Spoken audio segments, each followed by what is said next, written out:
हरियाणा के कृषि मंत्री इस समय हमारे साथ बात करने के लिए मौजूद है। आज उन्होंने केंद्रीय मंत्री मनोहर लाल खट्टर से मुलाकात की है। हालांकि इस मुलाकात को ये ज़रूर कहा जा रहा है कि ये एक जो कटसी मीट है, लेकिन इस कटसी मीट के पीछे भी बहुत सारी जो बातें हैं वो होती है। जाहिर है क्योंकि पंजाब अब हरियाणा में विधानसभा चुनाव को महज कुछ ही समय रह चुका है, तो जाहिर है जो भी मुलाकात होगी तो अब वो बहुत मायने रखती है। हम सर से बात करते हैं। सर, आज आप मुलाकात की है। हालांकि ये कटसी मीट है, लेकिन इस मुलाकात के पीछे भी बहुत सारी बातें होंगी, जाहिर है क्योंकि विधानसभा चुनाव है। हाँ, नहीं, मैं तो उनको बधाई देने के लिए आया था और जब से वो मंत्री बने उसके बाद मुझे उनसे मिलने का अवसर नहीं मिला, तो आज उनको शुभकामनाएं, उनको बधाई देने का काम किया। इकट्ठे बैठेंगे, कुछ ना कुछ राजनीतिक बात तो होगी, स्वाभाविक ही है, कुछ बात भी है। सर, क्योंकि हरियाणा के मुख्यमंत्री भी रहे हैं वो, अब हालांकि केंद्र में मंत्री हैं, कैबिनेट अब वो के सेंट्रल सरकार में है, तो जाहिर है लगता है कि विधानसभा चुनाव में कहीं ना कहीं हरियाणा सरकार को इस बार बहुत फ़ायदा होगा इस चीज़ का।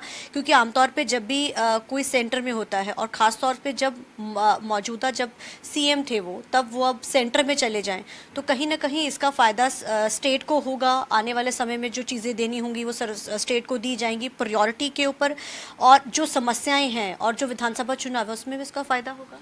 बिल्कुल, निश्चित तौर से इसका भी हमें लाभ मिलेगा कि बहुत महत्वपूर्ण मंत्रालय उनके पास है, इसका भी लाभ मिलेगा।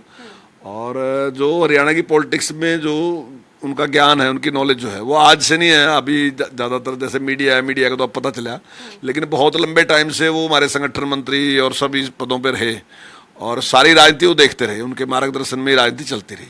तो स्वाभाविक ही है, उनके ज्ञान का लाभ मिलता ही है, पहले भी मिलता ही रहा है और आगे भी मिलेगा, अब और ज़्यादा मिलेगा।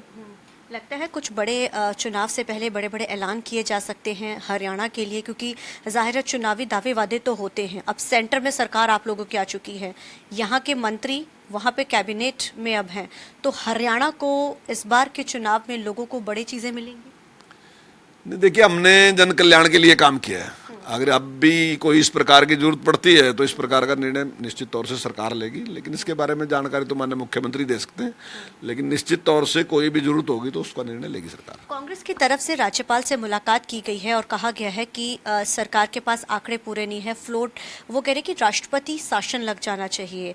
किस तरीके से आप देखते हैं? उन्होंने ये मांग एक बार फिर से राज्यपाल के पास रखी और उन्होंने कहा अगली कार्रवाई नहीं होगी तो इसके ऊपर और भी जोरदार प्रदर्शन किया जाएगा। देखिए, हम इसके लिए बिल्कुल तैयार हैं। अगर वो माननीय महामहिम जी को इस बात से सहमत कर लेते हैं और उनको लगता है कि वाकई उनके पास बहुमत है, इस प्रकार का कोई वो प्रदर्शन कर देते हैं, दिखा देते हैं, तो निश्चित तौर से महामहिम राज्यपाल हमें आदेश देंगे बहुमत सिद्ध करने के लिए। और अगर नहीं भी आदेश देते तो आने वाले टाइम में हम सेशन बुलाएंगे, जो मानसून सेशन है, तो निश्चित तौर से उसमें अविश्वास प्रस्ताव लेके आ सकते हैं, वो हम अपना बहुमत साबित कर देंगे। आंकड़ों की बात की जाए, आपने बहुमत की बात की है, तो कितने आंकड़े हैं बहुमत के लिए, कितने रहेंगे और कितने आप पेश करेंगे इसमें? देखिए, आज भी हमारे पास बहुमत है, इसमें कोई दो राय नहीं, हमारे पास आज भी बहुमत है और अगर इस प्रकार का कोई आदेश आता है तो हम बहुमत साबित कर देंगे। सर, सम्मान निधि भी जारी की गई है और किसानों के लिए सेंटर की तरफ से, तो किस तरीके से देखते हैं? एमएसपी को लेकर भी 14 फसलों पे दे दी गई है।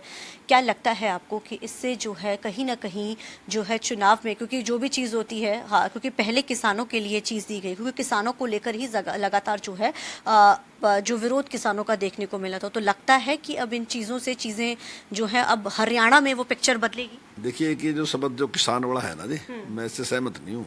किसानों का कहीं विरोध नहीं था, किसानों ने सरकार का भी साथ दिया और किसान जो है सरकार से पूरी तरीके से सेटिस्फाई है।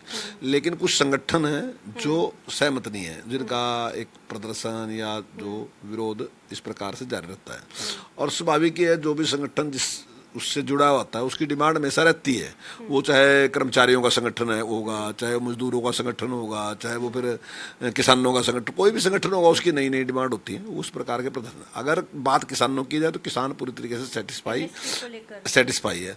और जो एमएसपी जिस प्रकार से बढ़ा के दिया गया तो उसका सभी ने स्वागत किया, हम भी स्वागत करते हैं, प्रधानमंत्री जी का धन्यवाद भी करते हैं और किसान भी उससे पूरी तरीके से संतुष्ट है। 150 से लेकर 450 तक फसलों के रेट बढ़ाए गए, तो बहुत अच्छे रेट बढ़ाए सरकार ने। Thank you so much sir. तो ये थे हमारे साथ बात करने के लिए कंवरपाल गुर्जर, कैमरामैन अलजिंदर के साथ चंडीगढ़ से TV9 के लिए अमनप्रीत कौर।